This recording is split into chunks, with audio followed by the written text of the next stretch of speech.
The rain in Crownwell City doesn't just fall, it seeps into the soul.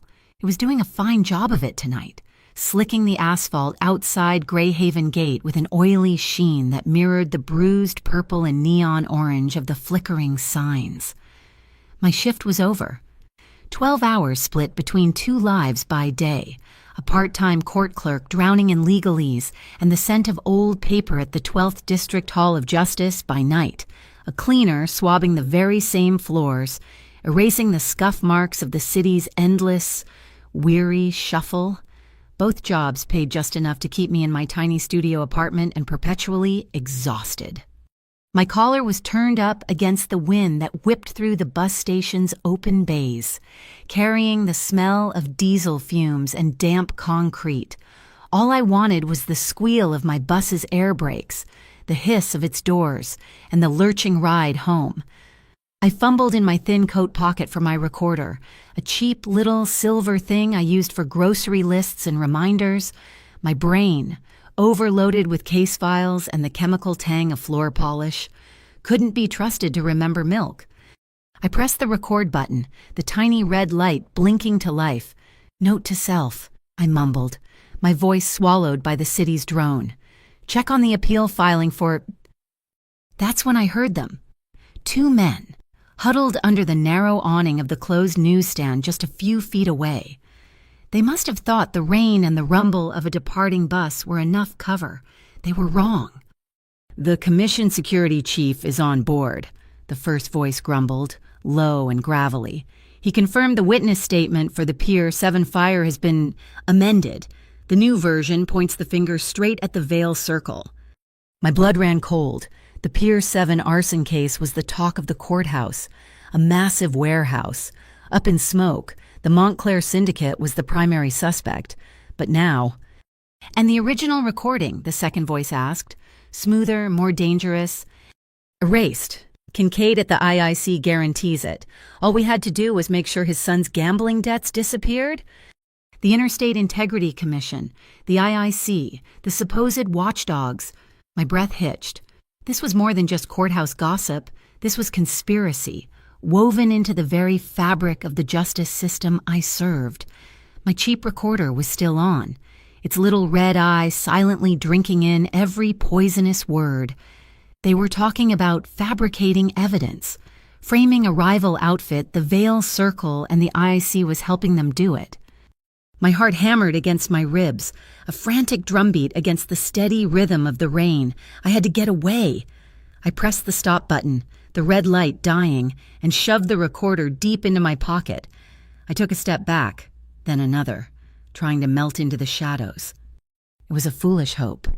A van, its license plates caked with mud, screeched to a halt at the curb, cutting me off. The side door slid open with a rattling groan. The 2 men from the newsstand were on me in an instant, their faces obscured by the hoods of their dark raincoats. One grabbed my arm, his grip like a vice. "You heard something you shouldn't have, little bird," the gravelly one said, his breath sour. Panic, cold and absolute, seized me. The recorder, they knew. I didn't think, I just reacted. My hand shot into my pocket, and in a clumsy, desperate motion, I slipped the small device out and shoved it down into my worn-out sneaker, jamming it beneath the insole. It was a flimsy piece of plastic, but it felt as heavy as a gold bar. They were dragging me toward the van. My throat was tight, a scream trapped inside. This is it, I thought. This is how it ends. A nobody who overheard something she shouldn't have, disappearing into the wet, indifferent night. Just as my foot hit the van's running board, a blinding white light sliced through the darkness. A black sedan had pulled up behind the van, its headlights on full beam, freezing the scene like a photograph. The engine was so quiet I hadn't even heard it arrive. The driver's side door opened. A man stepped out, moving with an unnerving, fluid grace. He was tall, dressed in a perfectly tailored dark suit that seemed to repel the rain. He was flanked by 2 other men, equally imposing, who fanned out behind him in perfect, silent synchronicity. The man in the suit raised a hand, a simple gesture that commanded absolute silence. The men holding me froze. He took a few steps forward, his polished shoes splashing softly in a puddle. The harsh glare of the headlights carved his face from the shadows. High cheekbones, a strong jaw, and eyes that were the color of cold steel. There was an stillness about him, a coiled energy that made the air itself seem to crackle. I'd seen his face in hushed whispers and grainy surveillance photos tacked onto evidence boards, Cassian Vale, the enigmatic head of the Vale Circle, the very man Montclair and the IIC were trying to frame. He didn't speak. He simply lifted a sleek, dark object in his hand. There was a soft phut, barely audible over the rain. Then another. The van beside me lurched as both front tires deflated with a violent hiss. The man with the gravelly voice swore, letting go of me to reach inside his coat. Before he could, one of Vale's men moved with impossible speed, and I heard a sickening crunch followed by a groan. The second man shoved me hard into the side of the van and made a break for it, but he didn't get far before he was intercepted. It was brutally efficient, no shouting, no chaos, just a swift, silent reordering of the situation. I was left trembling, my back pressed against the cold metal of the disabled van, trying to choke back a sob that felt like it would tear me apart. The rain plastered my hair to my face, dripping into my eyes. Suddenly, the rain stopped falling on me. An umbrella, large and black, was being held over my head. Cassian Vale stood before me, so close I could see the fine weave of his suit. His steel-colored eyes scanned me from head to toe, an unreadable, calculating expression on his face. He wasn't looking at me like a person, he was looking at me like a problem he was solving. "You saw nothing tonight," he said. His voice was a low, calm baritone that cut through the noise of the city and my own frantic heartbeat. It held no warmth, only absolute authority. He reached into his suit jacket and pulled out a soft, black beanie, holding it out to me. "Cover your hair." I took it with a shaking hand, my fingers numb. I pulled it on, hiding the damp strands, feeling like a child being dressed for a storm. "Tomorrow," he continued, his gaze unwavering, "someone will guide you to file your report at the right place." My eyes darted past him, searching for an escape I knew didn't exist. Over his shoulder, reflected in a large puddle on the broken pavement, was the distorted image of a poster plastered on a nearby wall.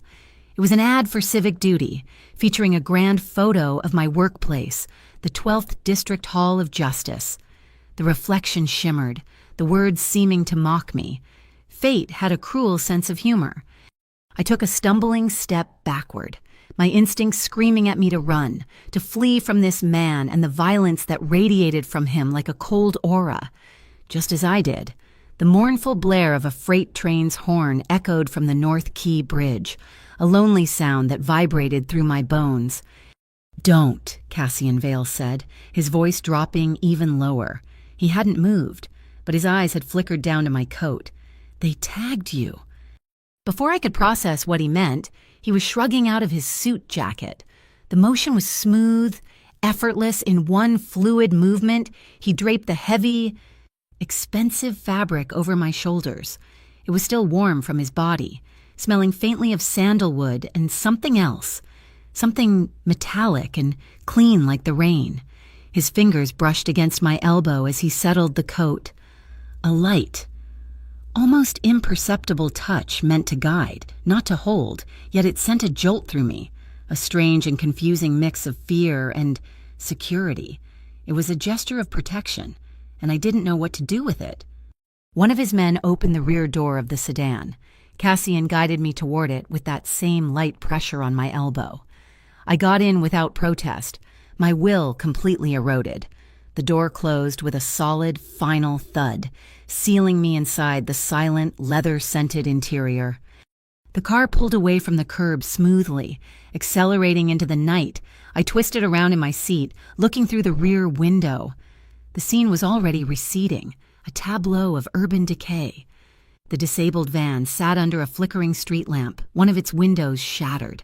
I could see a faint wisp of smoke curling from under the hood, a tiny spark in the gloom. The relentless rain was already working to extinguish it, washing the scene clean. I faced forward, hugging my backpack to my chest. Cassian Vale sat beside me, staring straight ahead, his profile as stern and unmoving as a statue. He didn't ask me what I heard. He didn't ask if I was okay. He didn't ask for my trust. He simply reached into an interior pocket of his vest and produced a small, featureless burner phone. He placed it on my lap. The plastic was cool against my jeans.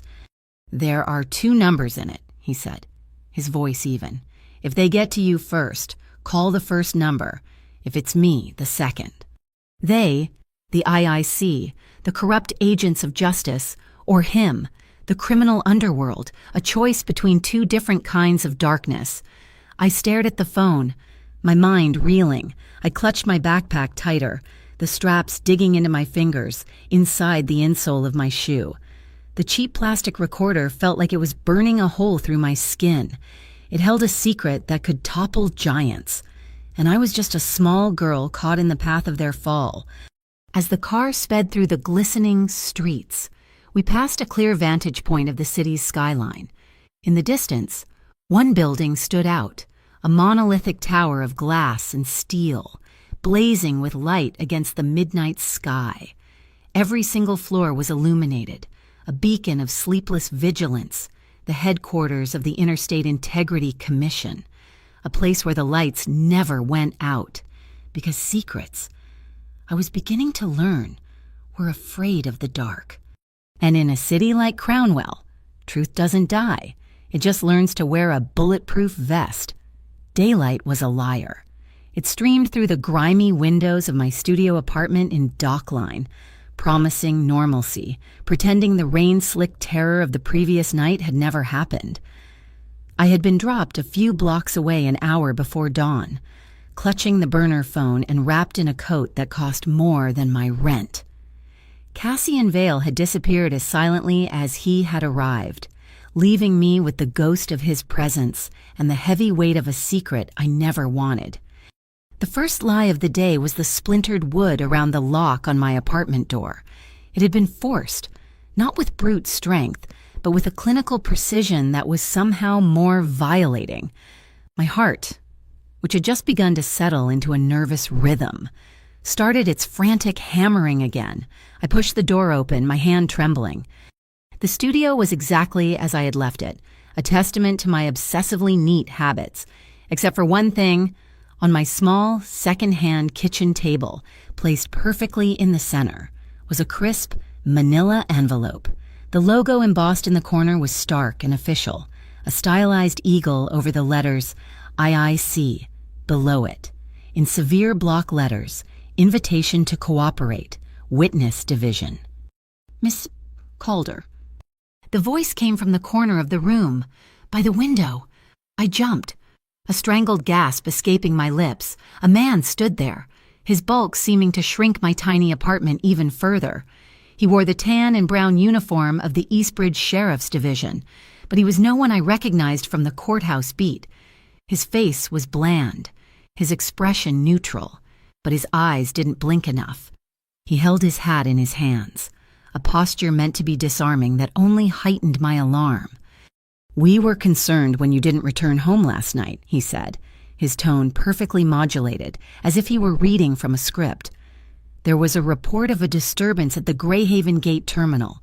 We're here to ensure your safety. The Interstate Integrity Commission would like to offer you full protection." Protection. The word sounded obscene coming from him. He gestured toward the envelope on the table. "That's a preliminary agreement. It outlines the terms of your voluntary cooperation. Once you sign, we can move you to a secure location." My mind raced. The IAC, Kincaid, the doctored testimony. This wasn't protection, it was a cage. They wanted to bury me and my recording under layers of official paperwork. Just then, a vibration against my hip, the burner phone. I pulled it from the pocket of Cassian's coat, which I was still wearing, my own thin jacket feeling like a distant memory. The screen lit up with a single text message, 2 words. "Don't sign anything." The message wasn't signed, but it didn't need to be. The authority in those 2 words was absolute. I looked from the phone in my hand to the placid, unblinking sheriff's deputy. I was caught. A badge on one side, a shadow on the other. Both wanted the same thing, the tiny piece of plastic nestled against the sole of my foot. One wanted to destroy it, the other to wield it, and I was trapped squarely in the middle, a pawn in a game I was only just beginning to understand. "I need some time to think," I said, my voice barely a whisper. The deputy's smile was thin and meaningless.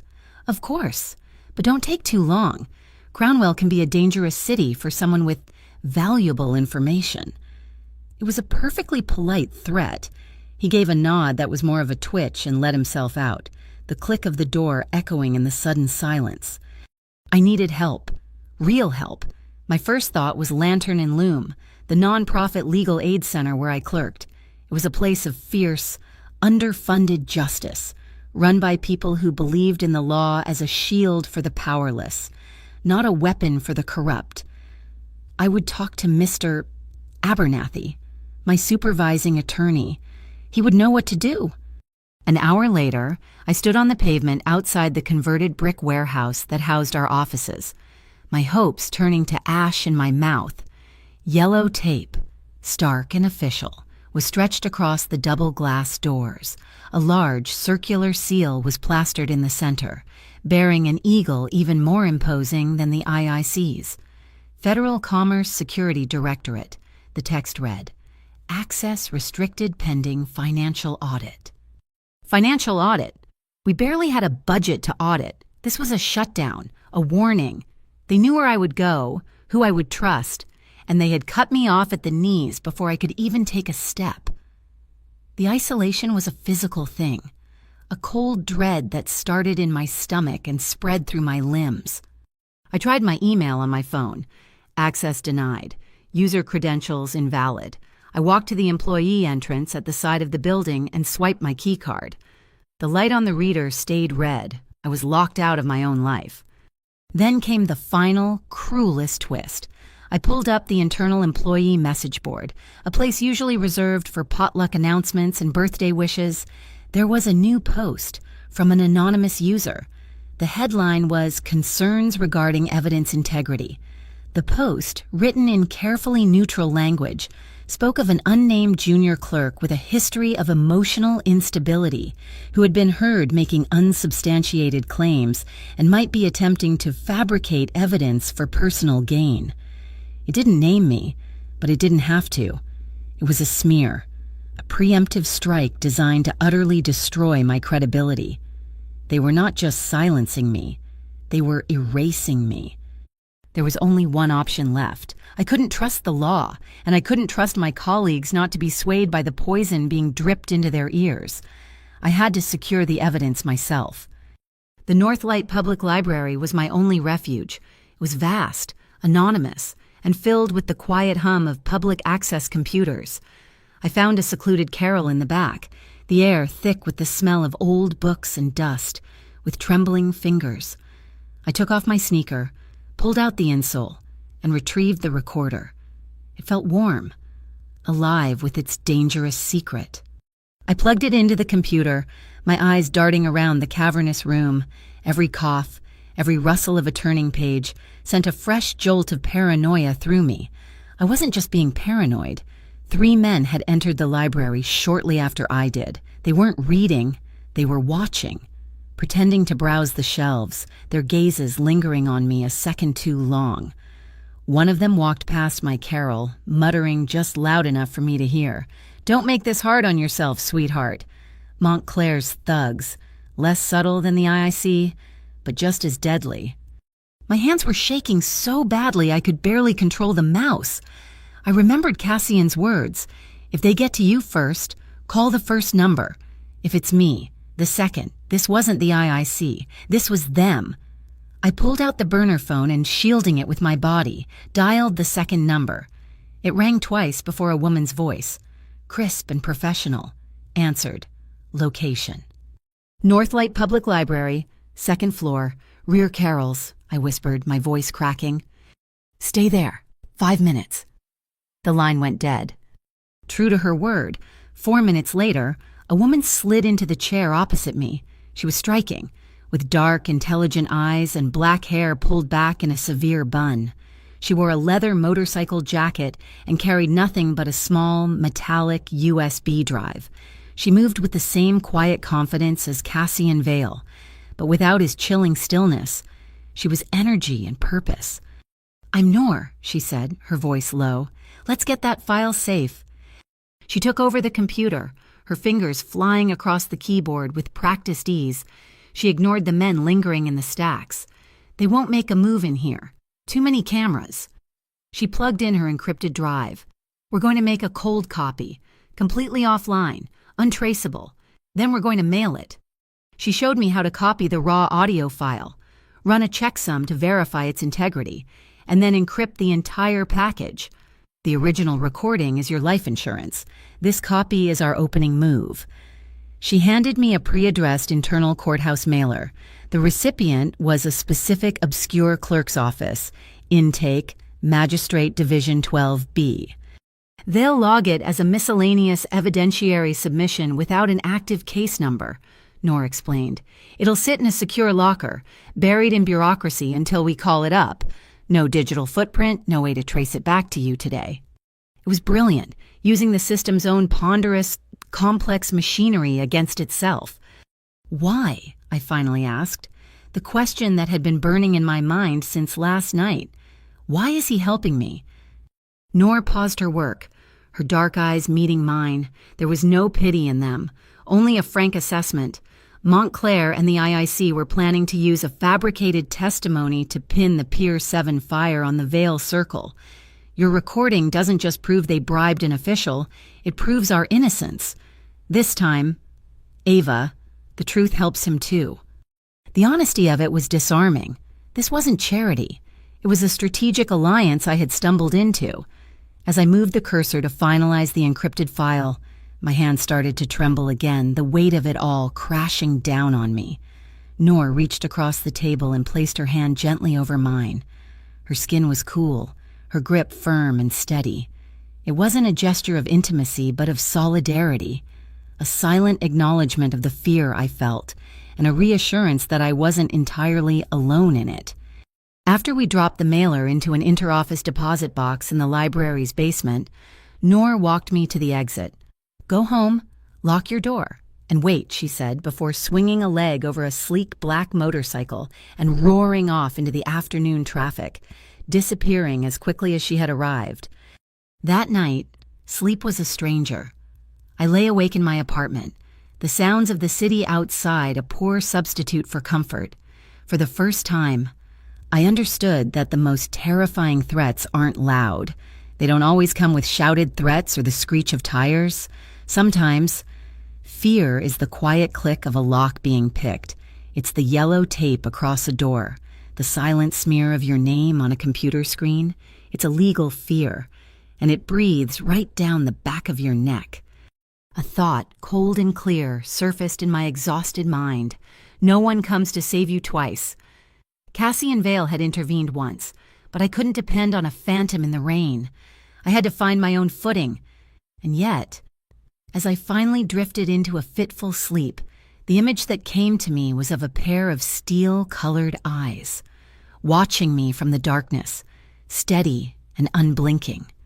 The next morning, an official email, which had miraculously bypassed my locked account, was waiting for me. It was from the clerk of court for the 12th District. Notice of preliminary hearing in the matter of the Pier 7 arson investigation. A preliminary evidentiary hearing has been scheduled for Thursday, December 5th at 090 a.m. in Courtroom C. Your presence is required. Witness designation. 07, the night before the hearing.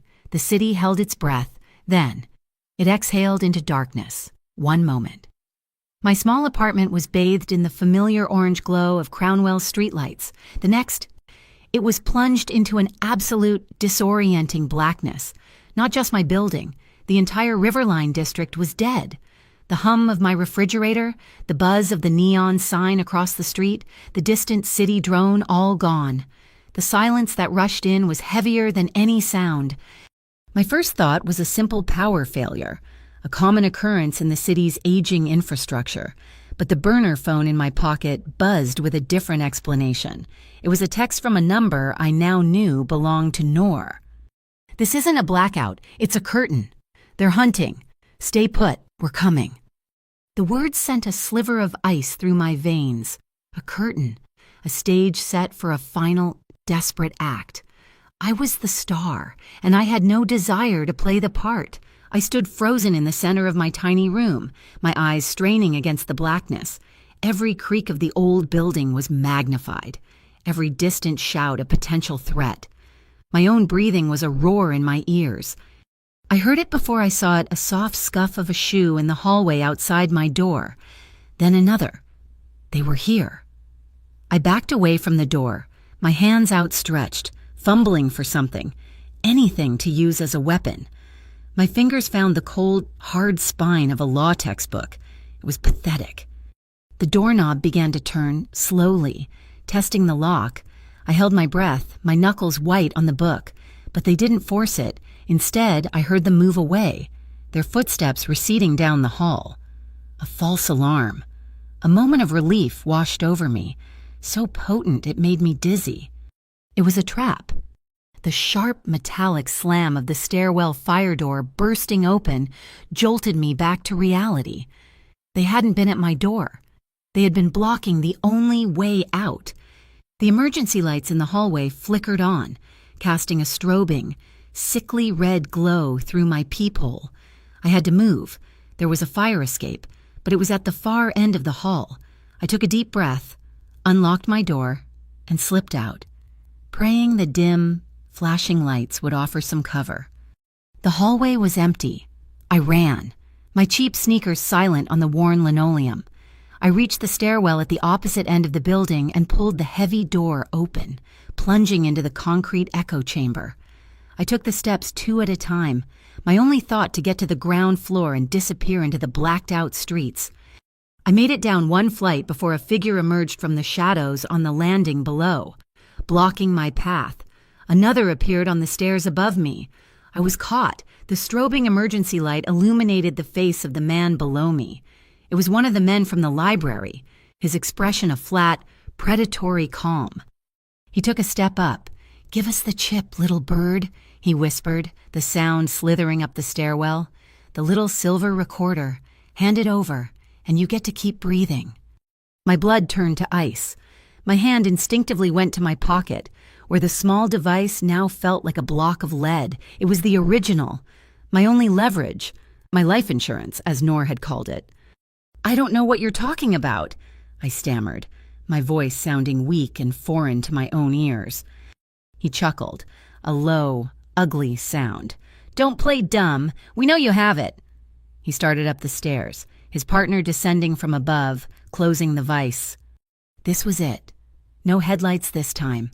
No silent sedan, just a concrete tomb and 2 men who would take what they wanted and leave me behind. Suddenly, the fire door on the landing I was on swung open with a loud bang, slamming against the concrete wall. A figure stood silhouetted against the dim red light of the hallway, Cassian Vale. He didn't have a weapon in his hand. He didn't say a word. He just moved. The man coming down the stairs lunged toward him, and Cassian stepped inside his reach, a blur of motion. There was a sharp, precise strike, and the man crumpled, his arm bending at an angle it wasn't meant to. The man below me froze for a split second. Reaching inside his coat, Cassian was already moving, closing the distance in 2 long strides. He twisted the man's wrist, and I heard a sharp clatter as a knife spun across the concrete floor. Another swift, brutal movement, and the second man was down, groaning, clutching his knee. It was over in less than 5 seconds. No overt violence, just a chillingly efficient dismantling of the threat. The only sounds were the soft thuds of the impacts and the clatter of the dropped weapon.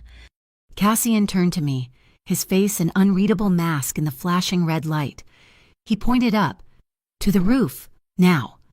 He led the way, his steps sure and silent. I followed without question, my legs moving on pure adrenaline. We emerged onto the flat, tar-covered roof, and the city opened up around us. The wind was a physical force, tearing at my clothes, whipping my hair across my face.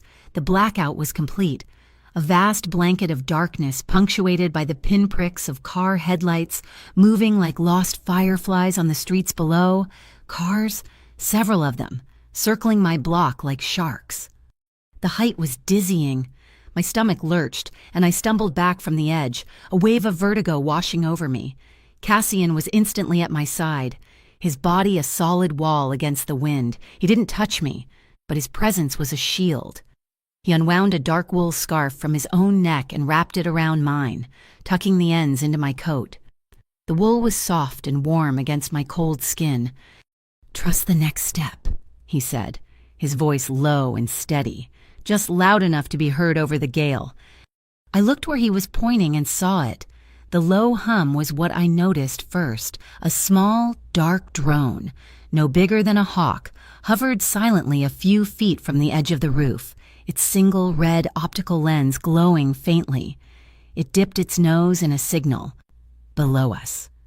The side of the building was covered in a massive web of scaffolding, shrouded in green construction tarps. "We go down," he said simply. Before I could protest, he was moving, swinging his legs over the parapet and finding a foothold on the scaffolding's metal frame. He held a hand out to me. "I won't let you fall." I closed my eyes, took his hand. His grip was like iron, and followed him over the edge. The descent was a terrifying, controlled slide. We moved down the outside of the scaffolding, our feet finding purchase on the crossbeams, the tarp flapping wildly around us. We landed with a jolt in the narrow, trash-filled alley behind an old, forgotten-looking building. A heavy steel gate groaned open, and Noor stepped out, a small flashlight in her hand. "Clean," she said, her eyes scanning the rooftops above us before she ushered us inside. We were in an old print shop. The air was thick with the rich, chemical smell of ink and paper and solvent. Huge, dormant printing presses stood in rows like sleeping iron beasts. The low, rhythmic hum of a ventilation system was a strangely calming sound after the chaos of the escape. This was Moonletter Press, a Vale Circle safe house. They had the building wired.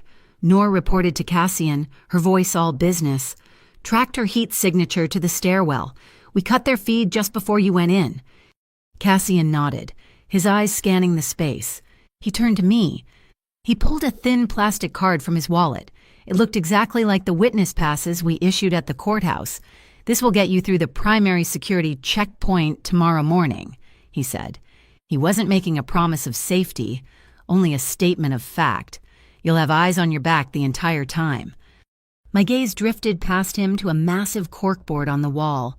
It was covered with a detailed map of Crownwell City, but it wasn't a street map. It was a map of systems. Red lines indicated power grids, blue for sewer and water mains, yellow for fiber optic cables. The city's surveillance camera sightlines were meticulously traced in green. This wasn't a gang, it was a living, breathing intelligence network woven into the very bones of the city. Noor came over and handed me a folded garment. It was a simple, classic navy blue blazer.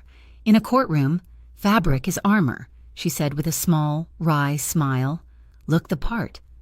I took it, the wool blend feeling substantial in my hands. I looked at Cassian. He stood a few feet away, a deliberate, respectful distance. He hadn't touched me since he'd helped me over the ledge. That careful space he maintained felt more reassuring than any empty promise. Why me? The question escaped my lips before I could stop it. It was more than just about the recording. Why this elaborate, dangerous rescue? He met my gaze, and for the first time, I saw something flicker in those steel-colored eyes, not warmth. Exactly, but something akin to understanding. "Because you weren't born to be silent," he said. The wail of a fire truck siren cut through the night, growing closer. Noor moved instantly to a control panel on the wall and killed the lights inside the shop, plunging us into near darkness, illuminated only by the faint glow of the city's underbelly through a grimy skylight. Through the front windows, we saw them a procession of dark sedans, sweeping past the alley, their headlights cutting through the darkness like searchlights, Montclair's hunters, passing by like ghosts. My hand went to my pocket, my fingers closing around the hard plastic of the recorder. It felt like a second heart, beating a frantic rhythm against my leg. I looked from the passing cars to Cassian's silhouette in the gloom. I gave a single, firm nod. "I'll be there," I said, my voice clearer, stronger than it had been all night. "I'll go to the court." Cassian's voice came out of the darkness, a low, resonant promise that settled deep in my bones. "I'll be in the back row." The rain started again, a soft, steady drumming on the tin roof of Moonletter Press. It was a gentle sound, a world away from the violent, oil-slick downpour I'd been born into this nightmare under. But my body hadn't gotten the message. A fine tremor ran through me, a stubborn aftershock of adrenaline and the biting cold of the night. Nor, ever perceptive, seemed to understand. Without a word, she moved to a small kitchenette tucked in a corner behind a towering flatbed press. A few moments later, the rich scent of chocolate filled the air. She placed a steaming ceramic mug in my hands, her fingers briefly brushing mine in a gesture of quiet support. "The back entrance is secure," she said to Cassian. "I'll run a perimeter sweep." She gave me a small, almost imperceptible nod and then slipped out a side door, leaving us alone in the cavernous, ink-scented silence. The warmth of the mug was a small anchor in the swirling chaos of my thoughts. Cassian watched me for a long moment, his steel-gray eyes reflecting the single, warm-toned work lamp Nor had left on. He took off his suit jacket, the one he draped over me in the alley, which I'd since given back and hung it carefully on a hook. The simple act of removing it seemed to strip away a layer of his authority, leaving behind the man rather than the myth. He gestured to a worn, wooden stool beside a massive, cast-iron letterpress. "Sit," he said. It wasn't a command, but a soft invitation. I obeyed, sinking onto the stool, my legs feeling unsteady. The whole space, with its rugged, industrial honesty, felt safer than my own locked apartment. The silence stretched, filled only by the rain and the hum of the ventilation. It was a comfortable silence, not an awkward one, but it was my own turmoil that finally broke it. "I'm scared," I confessed, the words a raw whisper. I stared into the dark surface of the hot cocoa. Not just of them. I'm scared of the trial tomorrow, of what they'll do, what they'll say. I'm scared of losing myself in all of this, of becoming just a piece of evidence. Witness designation number 7. He didn't offer empty platitudes. He didn't say, "You'll be fine."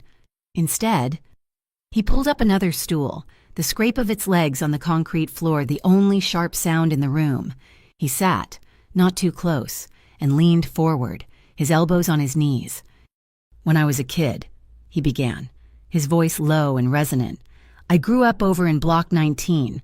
My mother was a cook at a little place called Palermo Dream.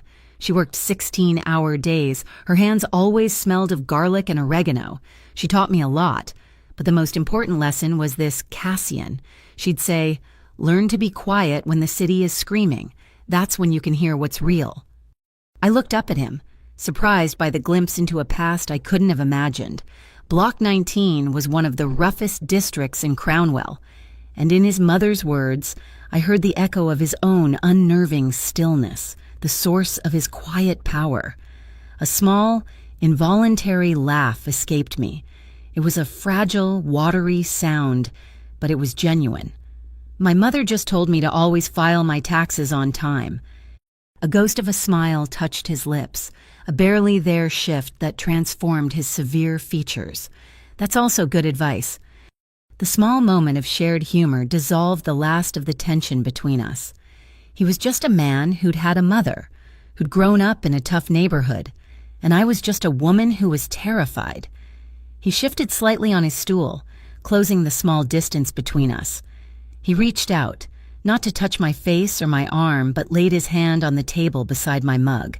Slowly, tentatively, his fingers brushed against the back of my hand. The touch was electric, a spark of warmth that had nothing to do with the cocoa. My breath hitched. He didn't move any closer. His gaze locked on mine, asking a silent question. My heart hammered against my ribs, a wild, frantic rhythm. I didn't pull away. Instead, I turned my hand over, my palm facing up in a silent invitation. He took it, his fingers laced through mine, his hand strong and warm and calloused. He leaned in, and the world seemed to shrink to the space between our faces. The scent of rain and sandalwood and the faint, clean smell of his skin filled my senses. His kiss was impossibly gentle. It wasn't a kiss of passion or possession, but of quiet affirmation. It was a promise. A moment of profound calm in the heart of the storm. It said, "I see you. You are not alone." My free hand came up to rest on his shoulder, and I felt the solid muscle beneath his shirt. His other hand moved to my back, resting gently in the small of it, a grounding pressure that steadied my trembling frame.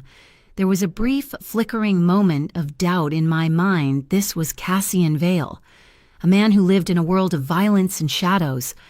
I must have tensed, because he started to pull back, his expression unreadable, ready to give me the space I needed, but I didn't want space. I wanted this. I leaned in again, closing the last inch between us, and his lips met mine once more, a soft sigh escaping him. When we finally broke apart, we just looked at each other, our breathing slightly uneven, in his eyes. I saw not the cold steel of a crime boss, but the deep, quiet loneliness of a man who understood what it was to be hunted. "After," I whispered, the word hanging in the air. "After the trial." He nodded slowly. "After the trial." "Breakfast," I said, a faint, hopeful smile on my face. "At the Pitcher's Diner. They have cinnamon roll pancakes that are probably illegal in 3 states.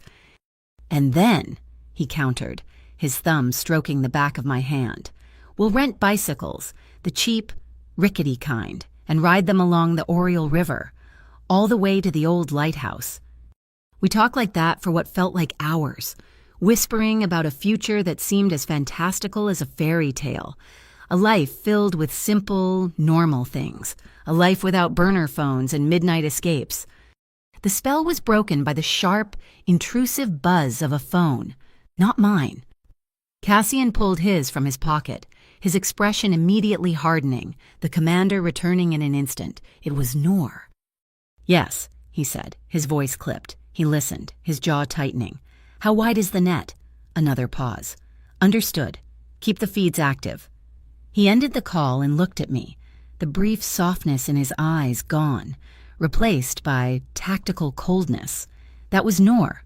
The IIC just issued an emergency summons for a Jane Doe witness, matching your description, and the FCSD filed a motion to get access to all security footage from the library and your apartment building for the last 48 hours. They're closing in.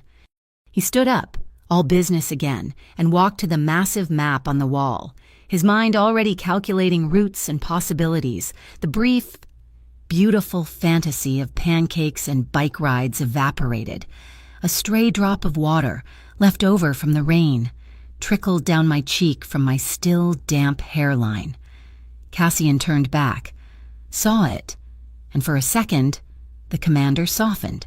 He crossed the room, plucked a coarse paper towel from a dispenser by a sink, and gently, so gently, dabbed the moisture from my skin. A small gesture, a tiny crack in the armor, but it meant everything. "The recording," I said, my voice firm, finding a strength I didn't know I possessed. "The original. I'm keeping it. It's the only thing that's truly mine in all of this." He looked at me, a long, appraising gaze. I expected him to argue, to insist he keep it for safekeeping. Instead, he gave a slow, deliberate nod. "You're right," he said. "Power belongs to the one who holds the truth." The heat from a large industrial paper dryer in the corner kicked on, sending a wave of warmth through the chilly space. I stood up and walked over to him, my fear not gone, but changed. It was no longer a formless monster. It now had a purpose.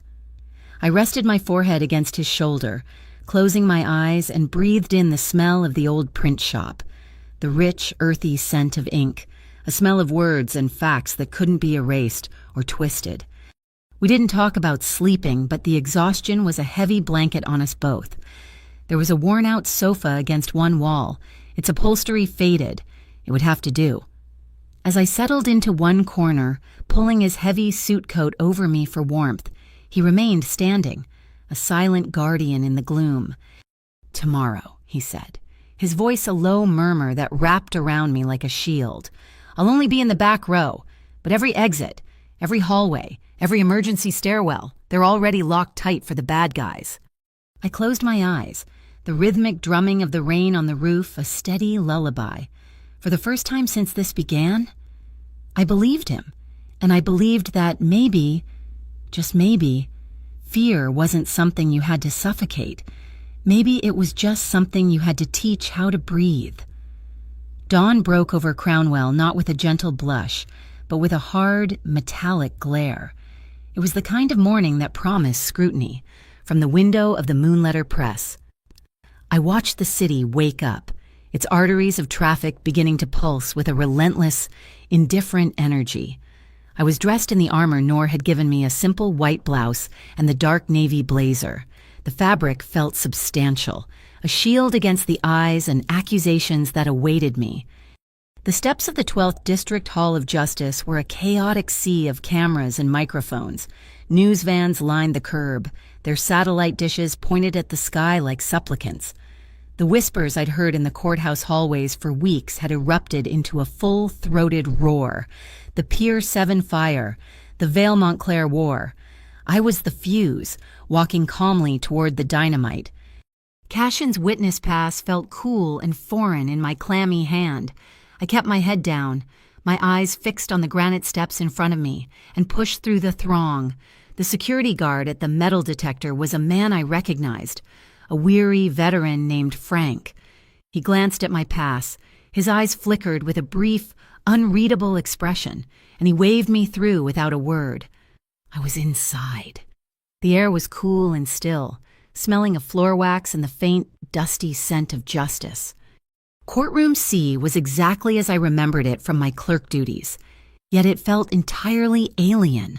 The polished wood of the benches, the imposing height of the judge's dais, the perfectly aligned stacks of legal pads, it was all designed to project an aura of unassailable order.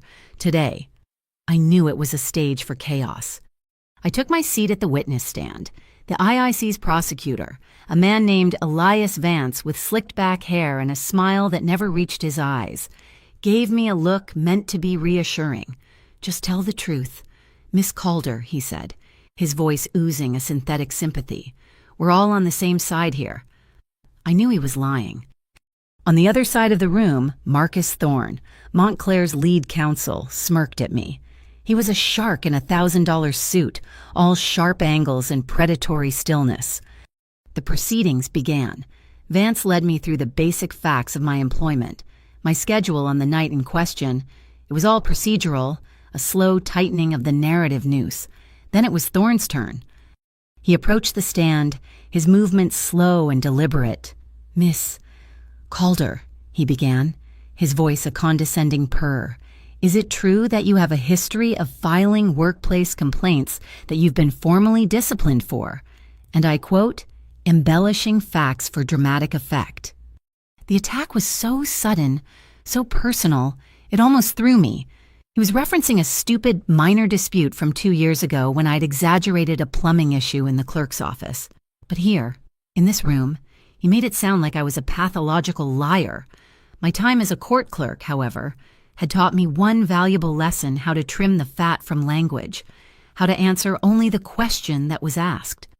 "I filed a complaint about a leak that was damaging court documents," I said, my voice even, betraying none of the turmoil inside me. "The issue was resolved." He waved a dismissive hand. "Of course. Now, about the night of the alleged disturbance at the bus station. You claim you were accosted, frightened, and then what happened?" "A stranger intervened," I said, keeping my gaze fixed on the judge. "A kind stranger helped me get away safely." Thorne smiled, a wide, vicious thing, A kind stranger, how fortunate. A knight in shining armor appearing out of the rain. He turned and walked back to his table, picking up a glossy photograph. Your Honor, I'd like to present People's Exhibit A. He placed the photo on the projector. An image flashed onto the large screen behind me. It was me, standing in the doorway of the Moonletter Press, the silhouette of a printing press visible behind me. It was grainy, clearly taken from a distance with a telephoto lens, but it was unmistakably me. And it was unmistakably a place I should not have been. A wave of murmurs rippled through the courtroom. My carefully constructed composure fractured, my breath caught in my throat. They had a mole. Someone had seen us. My eyes, wide with panic, scanned the public gallery. I searched the rows of faces, the reporters, the curious onlookers, and then I found him. He was in the back row, just as he'd promised. Cassian, he wasn't looking at me. He was looking at his hands, as if he were just another bored citizen. But then, for a fraction of a second, his head lifted, and our eyes met. He didn't smile. He didn't react. He just gave a single, almost imperceptible nod. It was a transfer of will, a silent command. Continue. I took a deep, shuddering breath and turned back to the judge. The panic receded, replaced by a cold, hard clarity. Your Honor, I said, my voice ringing with a newfound strength. In light of Mr. Thorne's exhibit, which proves only that I was seeking shelter from dangerous men, I believe it's appropriate to introduce my own evidence. Thorne's smirk faltered. Vance looked confused. I have in my possession a digital audio file, I announced, looking directly at the court reporter. It is a copy of a recording I made at the Greyhaven Gate bus terminal on the night in question. The courtroom fell silent. I explained that the file was on an encrypted USB drive in my pocket. The judge, a stern, intelligent woman named Marion Shaw, ordered the bailiff to retrieve it. As the file was loaded onto the court system, I could feel the atmosphere shift. The tension was a physical thing, a high-frequency hum in the air. Judge Shaw's voice cut through the silence. Play the file. The scratchy, low-fidelity recording filled the pristine courtroom. First my own voice, mumbling about a grocery list, then the other voices, low and conspiratorial. The commission security chief is on board. The witness statement for the Pier 7 fire has been amended. The new version points the finger straight at the veil circle. Erased. Kincaid at the IIC guarantees it. Elias Vance, the IIC prosecutor, went pale. Thorne's face was a mask of fury. The recording ended. The silence that followed was deafening. Miss Calder, Judge Shaw said, her voice dangerously calm. This is an extraordinary claim. Can you authenticate this recording? Can you prove this copy has not been tampered with? This was the moment. Yes, Your Honor, I said, my clerk training taking over. The original recording device has not left my possession. This copy was created on a public computer at the Northlight Public Library to prevent digital tracking. A checksum hash was generated to verify the file's integrity against the original. The encrypted drive was then sealed in an internal courthouse mailer and deposited into the inner office mail system, addressed to Magistrate Division 12B, where it was logged as a miscellaneous submission and has remained in a secure facility until today. I used the language of my job, the simple, boring language of procedure, and it was more powerful than any dramatic accusation. It was the undeniable truth of bureaucracy. Objection! Vance was on his feet, his composure shattered. This is procedural nonsense. This evidence is unverified, inadmissible. Before the judge could rule, the main doors of the courtroom swung open. A man strode in, his expression harried but determined. It was Mr. Abernathy, my old boss from Lantern and Loom. Your Honor, my apologies for the interruption, he said, his voice filling the room. My firm was under an unfortunate and, it now seems, entirely baseless federal audit. The seal was just lifted an hour ago. I am here to represent Miss Ava Calder. A lawyer. A real lawyer. My lawyer. A wave of relief so profound it almost made me weep washed over me. while Thorne and Vance erupted in a flurry of furious objections. I felt the burner phone vibrate in my pocket. I risked a glance. A text from Cassian's number. "Satlock, team approaching west door." My blood ran cold. They weren't just fighting me in here. They were moving outside, too. Enough. Judge Shaw's voice cracked like a whip. The lawyers fell silent. "Mr. Thorne, your motion for a recess is denied. Mr. Vance, your objection is noted and, for now, overruled. Mr. Abernathy, welcome. This court orders a temporary protective detail for this witness." She looked past the IIC prosecutor, her eyes landing on the uniformed bailiffs. "The Civic Hall Marshal Service will take charge of Miss Calder's security during the recess. The IIC will stand down."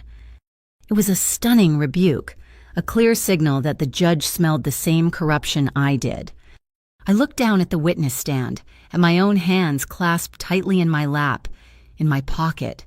I could feel the small, hard outline of the cheap plastic recorder, a $10 device, now the key to $1 million conspiracy. I risked a glance at the back row. Cassian was looking down, calmly writing on a small notepad, the picture of a disinterested observer, but I knew better. I could feel his gaze, a tangible presence, watching the emergency exit to his left, covering every angle, every shadow. Judge Shaw banged her gavel. "We will recess for lunch. Reconvene at 2 o'clock sharp." The room exploded into noise. Reporters shouted questions. "Mr. Abernathy rushed to my side. 2 uniformed marshals, their faces stern and professional, formed a protective wall around me. As they escorted me toward a side door leading to the courthouse's secure corridors, a figure brushed past me in the throng.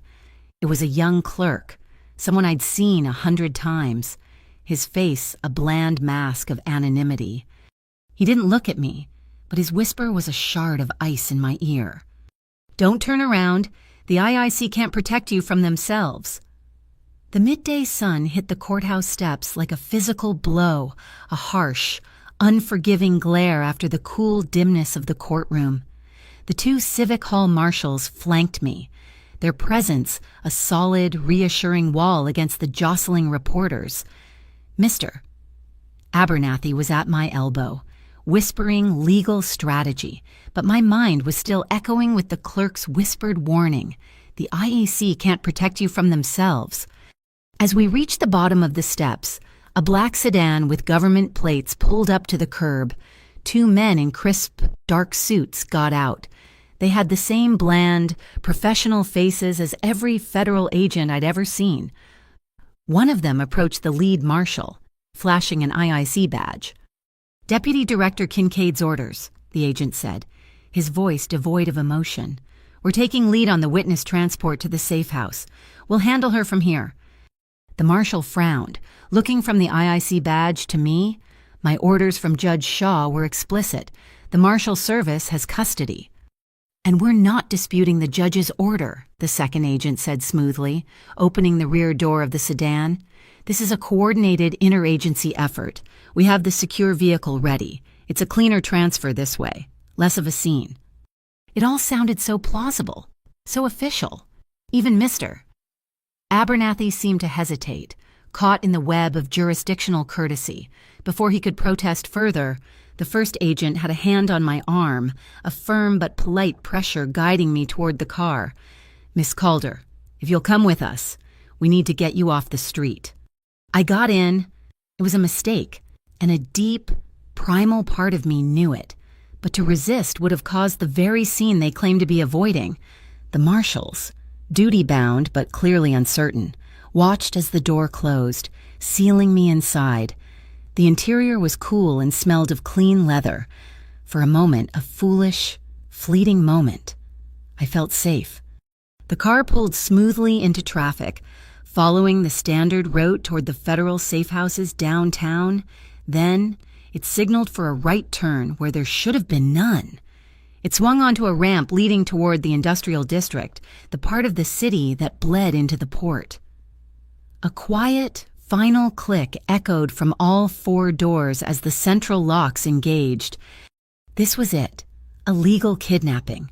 My heart, which had been beating a steady, nervous rhythm, began to pound against my ribs like a trapped bird. My breath hitched.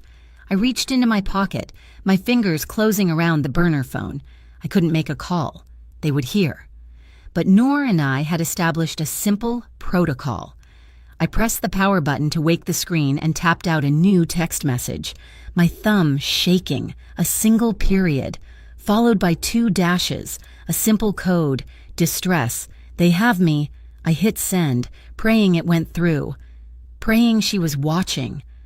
The car drove on, deeper into the labyrinthine world of the Crownwell Port Authority. We finally came to a stop at a gate marked Yard 46. It was a desolate city of steel, thousands of shipping containers stacked 6 high. Baking in the oppressive afternoon heat, the air tasted of rust and salt water. The gate slid open and we drove into the maze. The car stopped in a small clearing, surrounded on all sides by towering walls of corrugated steel. The door opened. A man was waiting for me.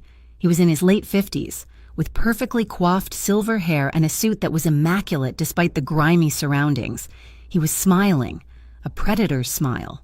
He wore pristine white shirt sleeves, and on his hands, a pair of thin, black leather gloves. "Miss Calder," he said, his voice smooth as polished marble. "I'm Dorian Kincaid, Deputy Director of the IIC. I'm so glad we could finally have a private chat." My escorts flanked me, their presence no longer professional, but menacing. Kincaid gestured toward a small folding table set up with a bottle of water and a single chair. "Please, let's be civilized." I didn't sit. "This isn't protection," I said, my voice tight. "On the contrary," he replied, his smile unwavering. "It's the best protection money can buy. I'm here to offer you a deal, a permanent one. You give me the original recording, the real one. Not the clever little copy you sent on a field trip through the courthouse mailroom, and in exchange, you get a new life. Full entry into the Witness Protection Program, a clean slate. I even took the liberty of having your outstanding student loan debt completely erased from the federal system." He paused for effect. "Think of it, Ava. A fresh start, far away from all this ugliness." I stared at him, at the face of the rot that had infected the very institution I'd once respected. And if I refuse... Kincaid's smile vanished. His eyes went flat and cold. He didn't say a word. He simply gestured with his head toward the back of the clearing. Tucked behind a stack of empty pallets was a massive, industrial-grade shredder, its jagged metal teeth caked with grease and bits of unidentifiable debris. It was humming quietly, waiting. It wasn't meant for paper. The threat hung in the hot, still air, more terrifying than any shouted words. Just as the silence stretched to its breaking point, a deafeningly loud train horn blared from the nearby rail spur, making us all jump. In that instant of distraction, the door of the massive blue shipping container directly behind Kincaid slammed open with a deafening bang. Cassian Vale stepped out, not with a weapon drawn, but with a single piece of paper in his hand. Noor and 2 of his men emerged behind him, silent and ready. Kincaid spun around, his face a mask of disbelief and fury. "Vale, how did you—" "Mr. Kincaid," Cassian said, his voice calm and utterly controlled, cutting through the director's shock. He took a step forward, holding out the document. "This is a citizen's intervention demand, filed 10 minutes ago by the Lantern and Loom Legal Aid Center on behalf of their client, Ava Calder. It cites probable cause for witness tampering and kidnapping under state and federal statutes, and it legally compels you to release Ms. Calder into the custody of her legal counsel or the Civic Hall Marshal Service, effective immediately." It wasn't a rescue with guns. It was an ambush with the law. Kincaid stared at the paper as if it were a snake. "This is preposterous. I have federal jurisdiction. This is a matter of IIC security. Your security detail was seen forcing my client into an unsanctioned vehicle," Cassian countered, his tone icy. "You're operating outside of official channels, Director. And I have a sworn affidavit from a former Port Authority employee detailing the unofficial Pier 7 security allowance you've been personally collecting from the Montclair Syndicate for the last 6 months. Kincaid's professional mask cracked. That allowance is a lie, he snarled, taking a fatal step. He had just admitted knowledge of it. He had fallen into the trap. At that exact moment, a cacophony of alarms erupted throughout the yard. Red lights flashed atop the security poles. All around us, the massive steel barrier arms at the various checkpoints began to rise, one after another. Noor stood behind Cassian, a small tablet in her hand, a faint smile on her lips. She had seized the entire system. Private security guards began running in every direction, their radios crackling with confused shouts. Chaos reigned. In the midst of the mayhem, Cassian looked at me. He held out his hand. I didn't hesitate. I ran from Kincaid's side and grabbed it, his grip strong and sure, pulling me toward a narrow corridor formed by 2 stacks of containers, a pre-planned escape route. "Stop them!" Kincaid shrieked, his composure utterly gone. "Get her back!" His men started to move, but it was too late. A white news van, which must have slipped through one of Noor's opened gates, screeched into the clearing, its side door sliding open. A cameraman leaped out, the bright, harsh light of his camera landing squarely on Dorian Kincaid's enraged, contorted face. He was live. The whole city was watching. I stopped for a second, turning back. The camera swung toward me. I looked directly into the lens, my voice clear and steady, a vow made before the entire city. I will testify. Cassian was beside me, his voice a low, warm whisper in my ear, cutting through the blare of the alarms. "I'll be in the back row," he said, repeating his promise, "and at every fire escape." We disappeared into the steel canyon as the news van strategically maneuvered itself, its bulk physically blocking the path between Kincaid's men and us. The truth was on the air now, a shield more powerful than any gun, holding the wolves at bay. That night, the city's frantic pulse faded to a distant murmur. Noor had relocated me from the functional austerity of the print shop to a new sanctuary, a sprawling loft apartment tucked away on the top floor of a converted warehouse in Silversmith Row. The space was all exposed brick, warm wood floors and tall, arched windows that looked out over a quiet, rain-slicked street. A single warm lamp cast long shadows, turning the cavernous room into an intimate haven. The storm was still raging outside the walls of our fragile peace, but in here, for a few precious hours, there was a lull. I sat on a thick woven rug in the center of the floor, nursing a mug of ginger tea Noor had left for us before discreetly disappearing. The warmth seeped into my hands, but it couldn't quite quell the fine tremor that still vibrated through my body, the lingering echo of fear and adrenaline. Cassian sat on the floor opposite me, his back against the leg of a heavy wooden table. He had taken off his watch, the expensive timepiece that always seemed to tick with the city's urgent rhythm, and placed it on the floor beside him. With that one simple act, he had shed the last vestige of the formidable crime boss. He was just a man, watching me in the soft, yellow light, his own exhaustion etched in the lines around his eyes. We didn't speak for a long time, sharing the quiet space, letting the day's chaos settle. "They'll turn me into a headline," I said finally, my voice sounding small in the big room. "The courageous whistleblower. They'll put my face on television and twist my words until I don't recognize them anymore. I'll stop being a person and just become a story they tell." My deepest fear wasn't of Kincaid or Montclair anymore. It was of being consumed by the very truth I was trying to reveal. He didn't dismiss my fear. He nodded slowly, his gaze thoughtful. "And they'll call me the shadowy kingpin who got lucky," he said, his voice a low rumble. "They'll say I manipulated you, that I used the law as a weapon for my own gain." He looked at his hands, large and capable, and for the first time, they looked helpless. I've spent my life building walls, controlling outcomes, eliminating threats, but I'm afraid of this. He finally looked up, and his eyes were raw with a vulnerability that stole my breath. I'm afraid of losing something I can't protect with force, something I have no right to hold in the first place. He meant me, my safety, my choice, my heart. In that moment, the last wall between us crumbled to dust. I set my mug aside and crawled across the rug.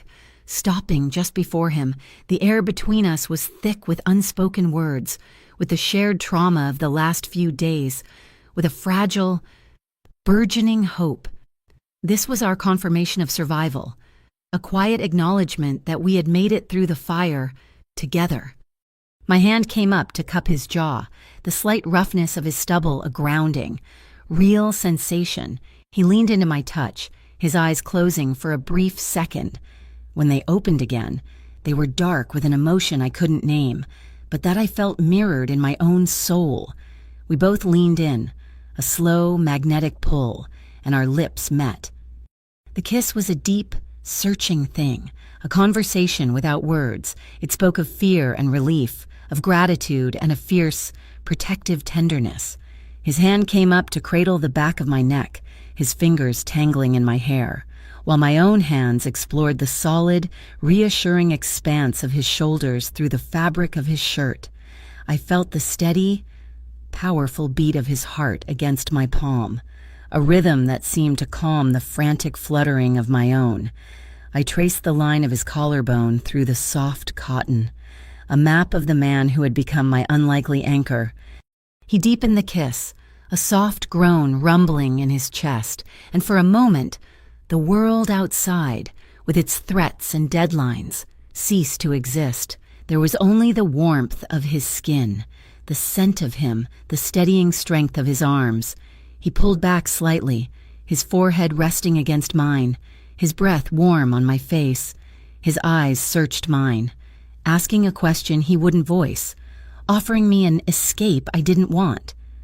I gave him my answer with a small nod, a silent affirmation.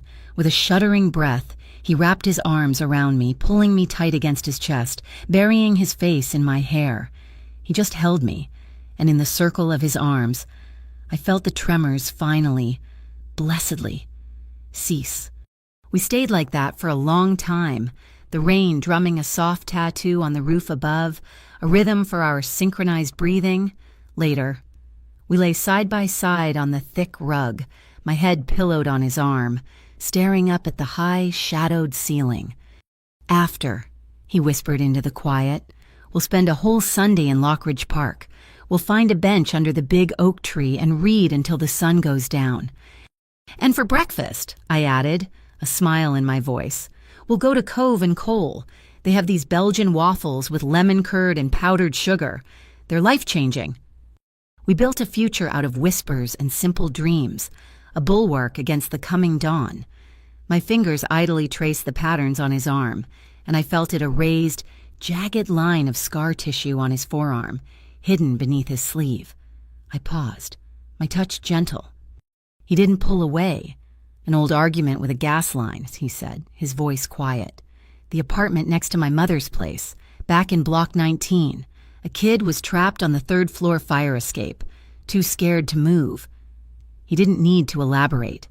I could picture it him, not the crime boss, but the boy from the old neighborhood, choosing to run toward a fire to save a child. It was a piece of his history that explained everything about him. The buzz of his phone on the floor was a harsh intrusion. He sighed and picked it up. It was a text from Noor. His body tensed as he read it. Kincaid's flipped, he said, his voice flat and hard. He's offering to give the feds everything he has on Montclair in exchange for a plea deal and immunity. The fragile peace shattered. Kincaid wasn't just going to be exposed, he was going to try to rewrite the story, paint himself as a hero, and walk away free. A cold fury, clear and sharp, rose inside me. I stared at the ceiling, my resolve hardening into a steel beam. Tomorrow, I said, my voice leaving no room for argument. Tomorrow, on that stand, I will name every single name I heard on that tape. He turned his head, his gaze intense. Then he reached into his pocket and pulled out something that glinted in the dim light. It was a simple, delicate silver chain. I had Noor pick this up, he said softly. He sat up and gently fastened it around my neck. It wasn't a collar, not a claim of ownership. It was a marker, a promise. "So you always have a way back," he murmured, his fingers brushing against my skin. I lifted my hand and brought his knuckles to my lips, kissing the scar that spoke more about his character than any rumor ever could. We set 3 alarms, a practical concession to the importance of the day to come. We fell asleep on the rug, tangled together under his suit coat, his hand holding mine, not with the force of a captor, but with the gentle, steadfast grip of a partner. In the soft light from the window, our 2 shadows on the exposed brick wall merged into one. The city outside seemed to shrink, its roar muted. For the first time in a long time, there was no violence in my world, only a profound sense of peace. I dreamt of a courtroom with no shouting, only the quiet rustle of paper. And beside me, Cassian, for the first time in his life, dreamt of an ocean he had never seen. Dawn arrived, pale and gray, to start the fateful day. The air in courtroom C was not just full, it was pressurized. The live television feed had turned this preliminary hearing into the biggest show in town. Every seat was taken. Reporters lined the walls, their pens poised, a digital chorus of cameras clicking, capturing every flicker of an eye. After Kincaid's spectacular, nationally televised meltdown at Yard 46, this was no longer a hearing about an arson case. It was a trial of the system itself. We were barely seated before Kincaid's new lawyer, a high-priced crisis management specialist, was on his feet. "Your Honor," he announced, his voice a smooth, confident balm. "My client, Deputy Director Kincaid, wishes to make a full statement. He has been acting in a deep-cover capacity to expose the insidious reach of the Montclair Syndicate, and he is now prepared to offer his full, unmitigated cooperation." A ripple of shock went through the room, and he was trying to spin it, to paint himself as the hero, the lone warrior cleaning up the city. He was turning his own kidnapping of me into a brave sting operation. "Mr. Abernathy shot to his feet. "Objection! This is a blatant attempt to hijack these proceedings and taint the witness. My client has yet to finish her testimony." "Well, Mr. Abernathy is correct," I said, my voice cutting through the lawyer's posturing. All eyes snapped to me. I looked directly at Judge Shaw. "Your Honor, Mr. Kincaid has already offered me his deal. I request permission to continue my testimony. In order, I believe a clear, chronological account of the facts will be most beneficial to this court." Judge Shaw's eyes, sharp and intelligent, narrowed at Kincaid, then at me. "Your request is granted, Miss Calder. Proceed. And counsel," she added, glaring at Kincaid's lawyer, "you will sit down." I took a breath.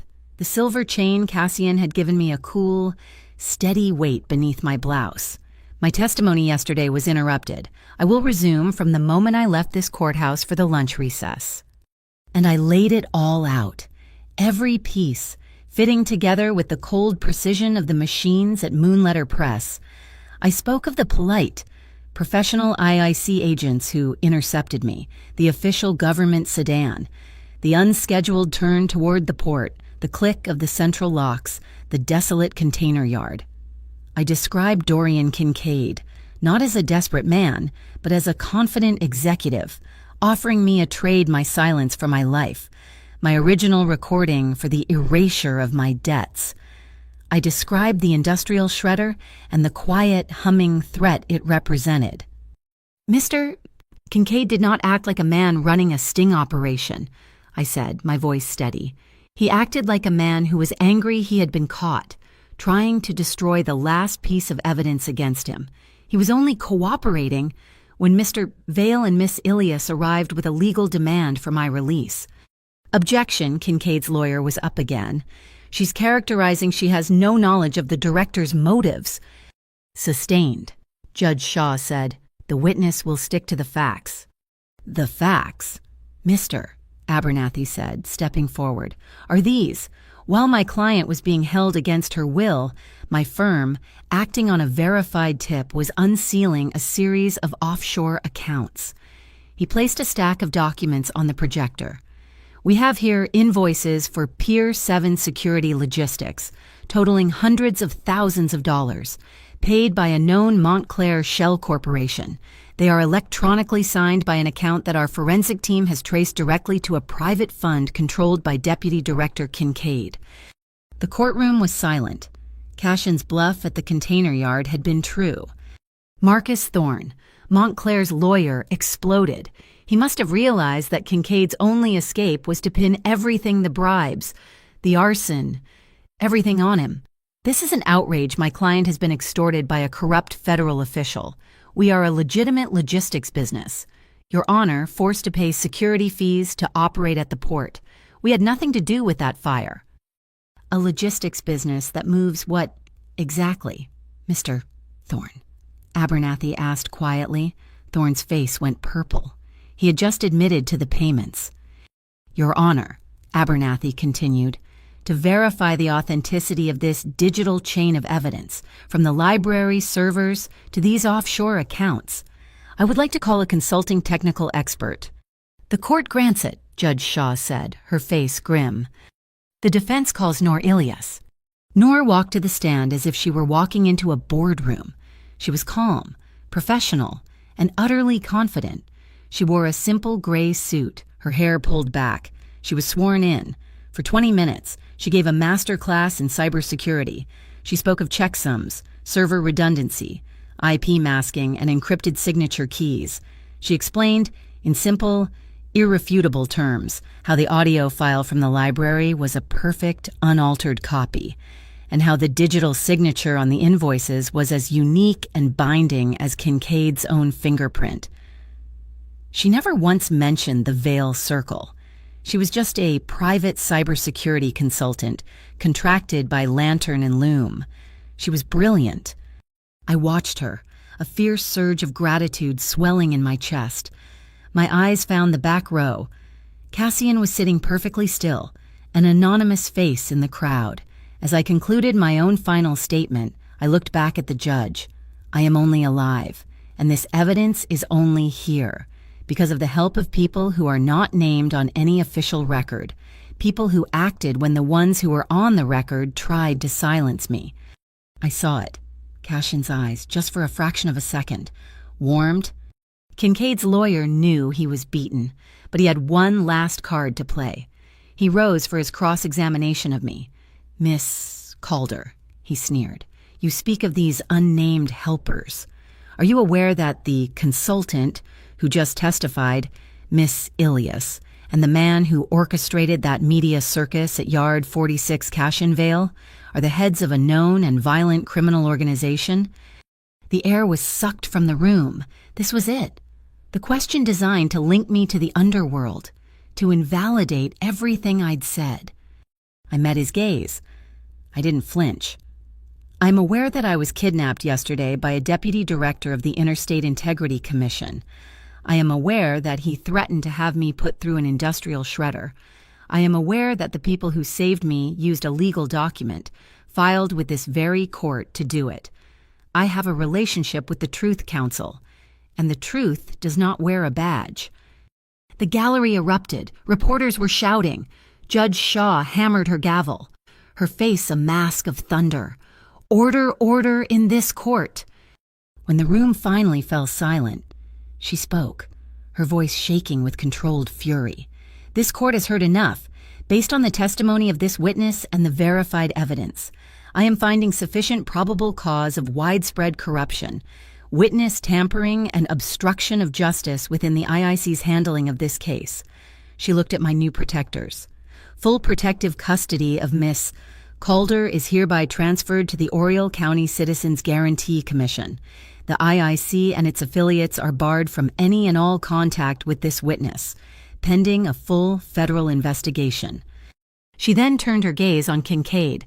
As for your cooperation, Mr. Kincaid, this court sees only a desperate attempt to escape accountability.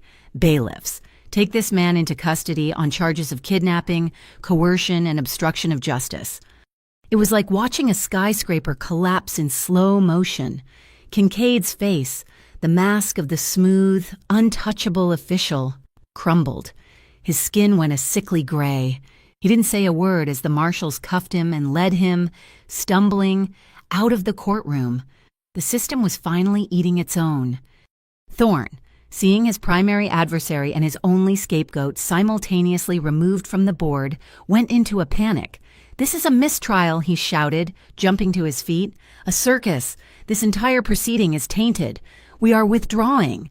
He began stuffing files into his briefcase, a desperate, childish attempt to simply make it all stop. The Civic Hall marshals moved as one, their large frames blocking the exits. Their message was clear: no one was leaving. In the back row, I saw Cassian, who had been an island of calm, suddenly go rigid, his hand resting on his knee, clenched. He hadn't looked up, but I knew that subtle shift. The burner phone in my pocket vibrated once. A confirmation. He had gotten a message. His eyes, almost imperceptibly, flicked upward to the high, north-facing windows of the courtroom. A sniper. Noor, who had returned to her seat in the gallery, saw his minute reaction. She stood up instantly, accidentally sweeping a large, heavy glass pitcher of water from the press table. It shattered on the floor, sending water and glass shards everywhere. Reporters leaped back, cursing. In that brief, chaotic instant, as all eyes turned to the commotion, I saw Cassian incline his head one single sharp degree toward the windows, a signal to his team. His gaze then found mine.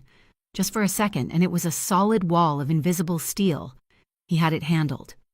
"Order!" Judge Shaw roared, pounding her gavel.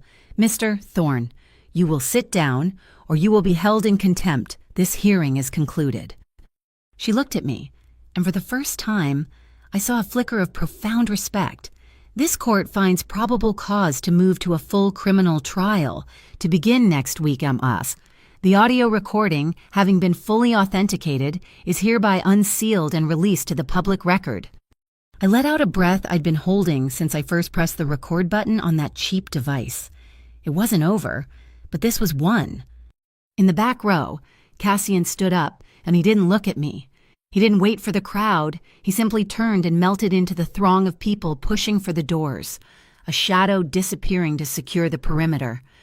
The new marshals from the Oriole Commission, their badges a different color, their faces unknown and professional, surrounded me. "This way, Miss Calder," one said, his voice kind. They guided me through a side door, into the same hallway where I'd been warned. This time, it was different. It wasn't empty. It was filled with courthouse staff, clerks and citizens who had been watching from the overflow room. As I passed, they began to applaud. Then someone shouted, "Let her speak," and others picked it up, a growing chant. I wasn't Witness 07 anymore. I was Ava Calder, and I knew, with a sudden, dizzying certainty, that my life as a nobody was over forever. The week between the hearing and the full trial was a blur of depositions, legal strategy sessions with Mr. Abernathy, and long, quiet nights in the Silversmith Row loft. The city buzzed with my name. I was no longer a ghost. I was a symbol, and the weight of it was heavier than any law book. The night before the final day of the trial, the night before the jury would be sent to deliberate, the fragile peace of our sanctuary was shattered. Noor arrived just after midnight, her face grim, her usual crisp energy replaced by a cold, coiled tension. She carried a tablet displaying a series of intercepted, heavily encrypted messages. "It's Montclair's endgame," she said, her voice low. "They're calling it the final curtain call. They've planted a small, non-lethal explosive device in a sub-basement utility tunnel beneath the courthouse. It's not designed to bring the building down. It's designed to trigger a full-scale emergency evacuation, create chaos. In that chaos, they're men, posing as first responders, grab you." The plan was audacious, desperate, and terrifyingly plausible. They were going to snatch me from the heart of the justice system itself. Cassian, who'd been watching the city lights from one of the tall, arched windows, turned. He showed no surprise, no fear. His face was a mask of cold calculation. He listened as Noor detailed the plan, his stillness a terrifying counterpoint to the violent plot she described. When she was finished, He didn't speak for a full minute. The only sound was the rain beginning to tap against the glass. "They've left me no choice," he said finally, his voice dangerously quiet. He turned to Noor. "Prepare the package, the full unredacted server data. Everything. Send it to Abernathy at Lantern and Loom, now." I stared at him, my blood running cold for a different reason. The package was the core of the Veil Circle's operations. Not just their legitimate businesses, but everything. Their networks, their confidential sources, their financial weak points. It was the kind of data that could bring down his entire empire. It was organizational suicide. "No," I said, getting to my feet. "Cassian, you can't. That's everything. You'll be exposed. They'll use it against you. You can't sacrifice yourself like this, not for me." He finally looked at me, and his eyes were filled with a weary resolve. "This isn't for you, Ava," he said. And the words, though gentle, hit me like a physical blow. This is because this city needs one bad man to know when to stop. Montclair and Kincaid believe there are no lines. They'll burn the whole building down to win. I'm going to prove them wrong. By giving Abernathy that data, we're not just giving him leverage against Montclair, we're giving him leverage against me. It's an act of faith. It makes us the transparent party. It will force the system to see this isn't a war between two gangs. It's a choice between chaos and a different kind of order. "An order you control," I shot back, my voice rising. For the first time, I was angry at him. "This isn't about ethics, it's about strategy. You're using the law, using me, to eliminate a rival." The accusation hung in the air, ugly and raw. His face hardened. "Is that what you think this is a game?" "Isn't it?" I cried, my hands clenched into fists. "You move people like pieces on a map. You have snipers and safe houses, and you talk about sacrifice as if it's just another business decision." The anger flared between us, hot and fierce. It was the collision of two different worlds, my black and white world of legal statutes and due process, and his gray world of necessary evils and strategic sacrifices. Then, just as quickly as it had erupted, the fire went out of me. I saw his hand resting on the back of a chair, and it was trembling, a slight, almost imperceptible tremor. But it was there. The invincible man, the unshakable commander, was afraid. Not of Montclair, not of the law. He was afraid of losing this, of losing me. He was afraid I saw him as a monster. My anger dissolved, replaced by a wave of profound, aching tenderness. I crossed the space between us and put my hands on his chest. "I'm sorry," I whispered. I'm so scared for you." He wrapped his arms around me, pulling me into a fierce, desperate embrace. His body was rigid with tension. "They will not touch you," he growled into my hair. "I don't care what it costs." We stood by the window, the city lights a waterfall of distant stars behind us. He held me as if he were trying to memorize the feel of me, to absorb my safety into his very bones.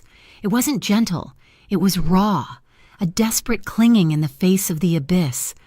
He kissed me, a kiss that tasted of fear and resolve and a love that was forged in fire. "Tomorrow," he whispered, his forehead pressed against mine. "If you feel yourself start to tremble on that stand, you look to the back row.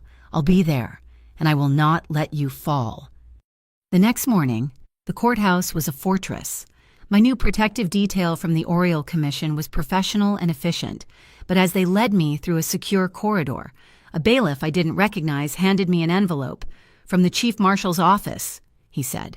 "Emergency evacuation protocols, in case of a disruption." Inside was a diagram of the courthouse, with a route marked in red. My heart pounded. I showed it to Noor, who had materialized at my side, posing as a paralegal for Mr. Abernathy. She glanced at it for less than a second. "The route leads directly past the sub-basement access corridor," she said, her voice a low murmur. "It's the trap." She crumpled the paper in her hand. "We'll be taking the scenic route." The trial began. Montclair's last-ditch effort was a surprise witness, a former low-level clerk who claimed he'd seen me meeting with known Veil associates weeks before the fire, implying I was part of a conspiracy to frame Montclair from the beginning.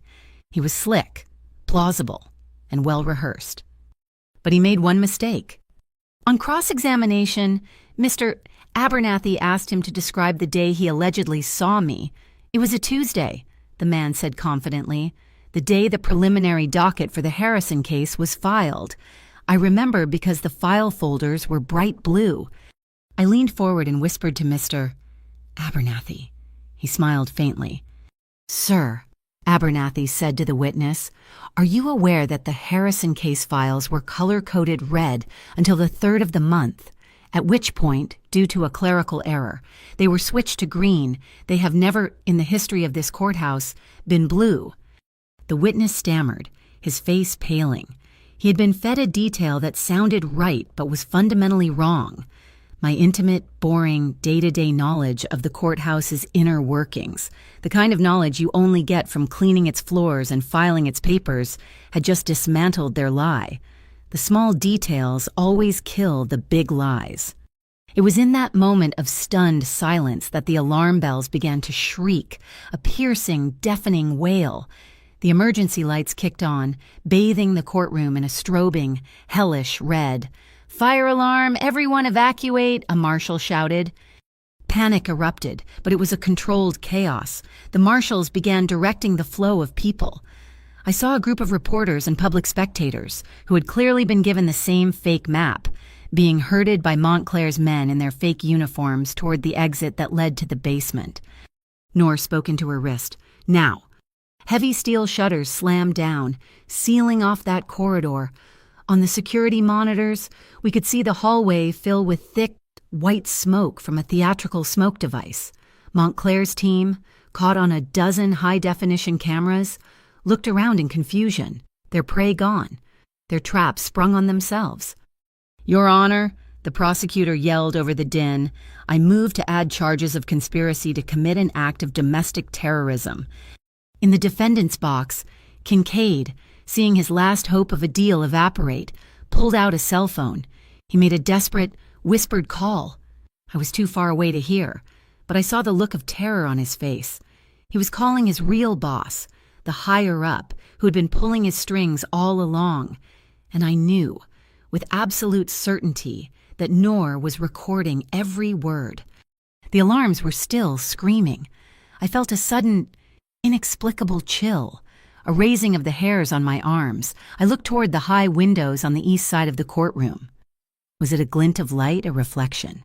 I didn't have time to process. In the back row, Cassian was already moving. He didn't run. He flowed. He launched himself from his seat and crossed the aisle in 2 silent, impossibly fast strides, placing his body directly in the line of sight between me and the east window. He never drew a weapon. He simply became a human shield. Crack! The sound was like a whip snapping next to my ear. A cloud of white dust exploded from the marble column just behind the witness stand. Not 2 feet from my head, marshals screamed, "Sniper, get down!" They tackled the shooter's spotter in the gallery as other units swarmed the roof. I was frozen, staring at the new, ugly crater in the polished marble. I looked back to the gallery, my heart in my throat. Cassian was already back in his seat, his face a mask of utter calm, as if he had just been adjusting his coat. Our eyes met across the chaotic room. He was there. He had not let me fall.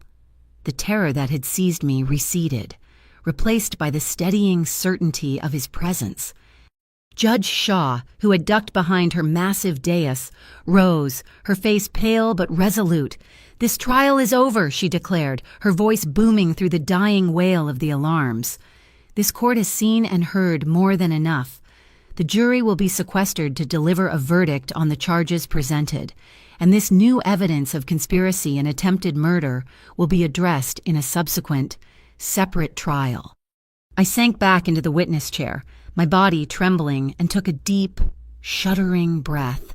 The stage was set. The final knot had been tied. All that was left was for the blade to fall. On the day of the verdict, Crownwell held its breath under a sky of impossible, brilliant blue. The city had been weeping rain for what felt like an eternity. But today, the sun was a stark, unblinking eye. Civic Square was a living sea of people. Their faces turned toward the granite steps of the Hall of Justice. I walked through them, the navy blazer my familiar armor, each step a conscious decision, a final affirmation of the choice I had made that first rainy night. I didn't look for him, but I could feel his presence. Cassian wasn't inside. He stood on the far edge of the square, a baseball cap pulled low over his eyes, just another anonymous figure in a restless crowd.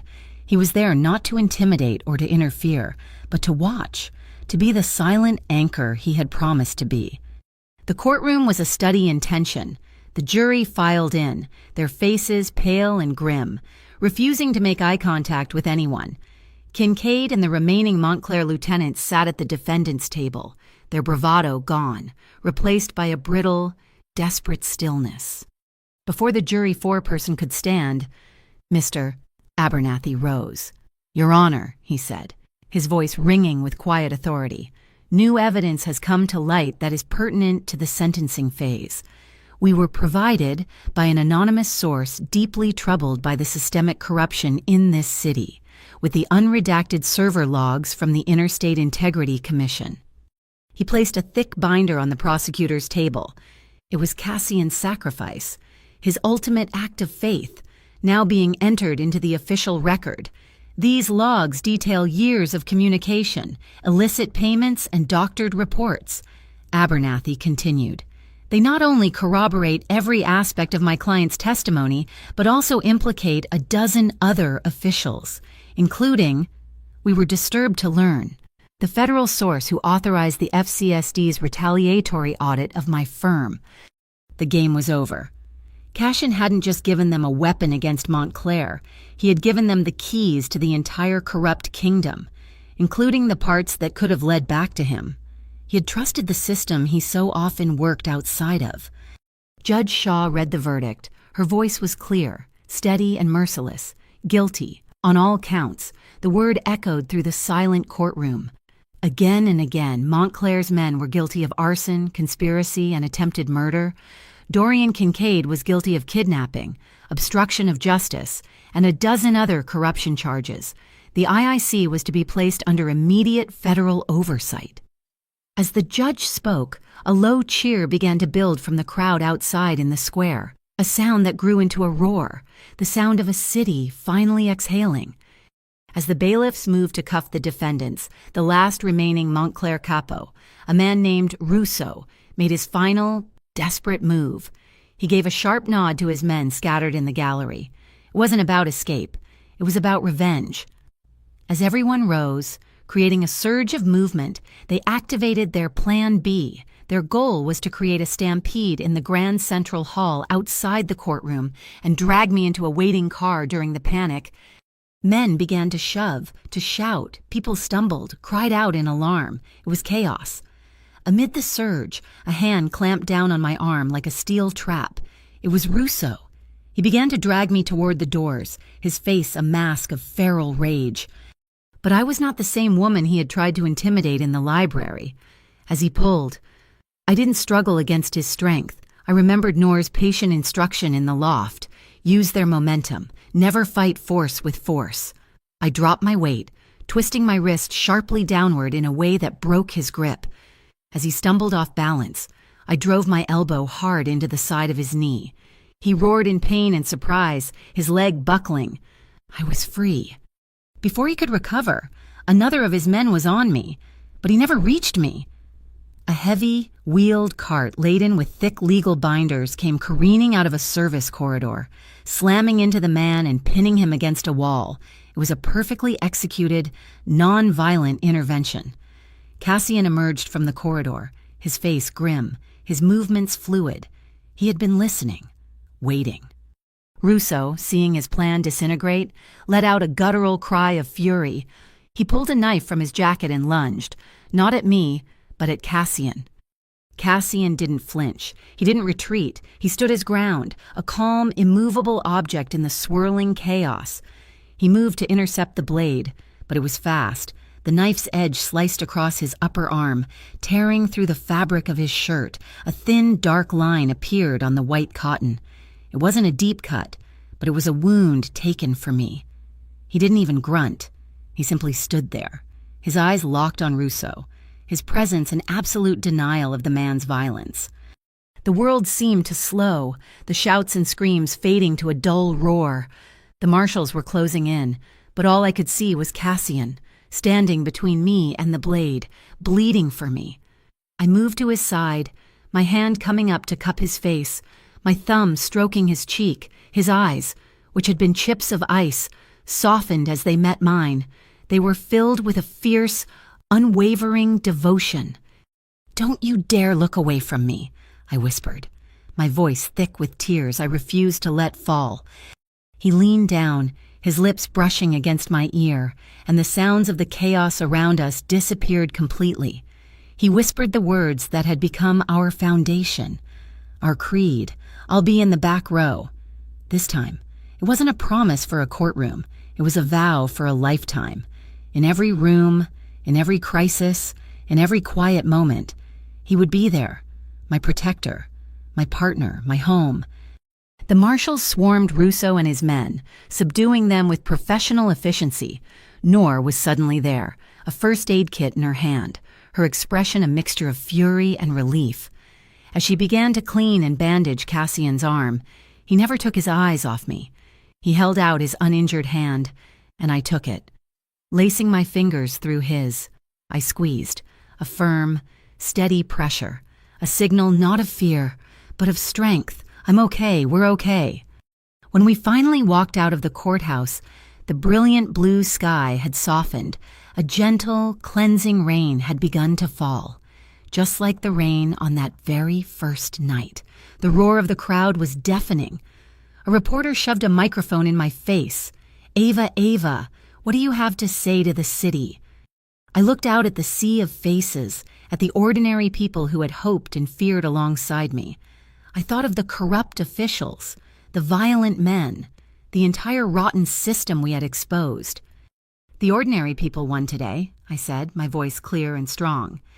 Cassian stood just behind my shoulder, out of the glare of the camera lights, letting me have my moment. He was a shadow of safety, his gaze fixed not on the cameras, but on the horizon, on the city that was finally beginning to heal. In the weeks that followed, the city began to breathe again, lantern and loom, flush with new funding and public support, signed a formal partnership with the Oriole County Citizens Guarantee Commission to oversee systemic reforms, and the Veil Circle, in a quiet, unprecedented move, publicly divested from two of its most notorious gray market enterprises and published a new internal charter, a code of conduct that, while still existing in the shadows, drew clear, new lines in the sand. We have a small, framed print hanging on the brick wall of the Moonletter Press now. It just says, "Truth print slow," but it doesn't smudge. I often sit at the old wooden table, working on intake files for Mr. Abernathy, helping other people lost in the system find their voice. And sometimes I'll look up and see Cassian sitting in a worn armchair in the corner of the workshop, reading over a document, a quiet smile on his face. He's still a man of shadows, but he is my shadow. He is my peace. He sits, as he always will, in the back row of my life, a silent, steadfast guardian, the whisper that became a vow. Thank you so much for listening to my story. I'd love to see where you're all tuning in from, so please comment below with where you're listening and share your thoughts. Make sure to subscribe to my channel, Mafia Boss Stories, and like this video. And if you really enjoyed it, please consider hitting that hype button to help this story reach more people. Your support means the world.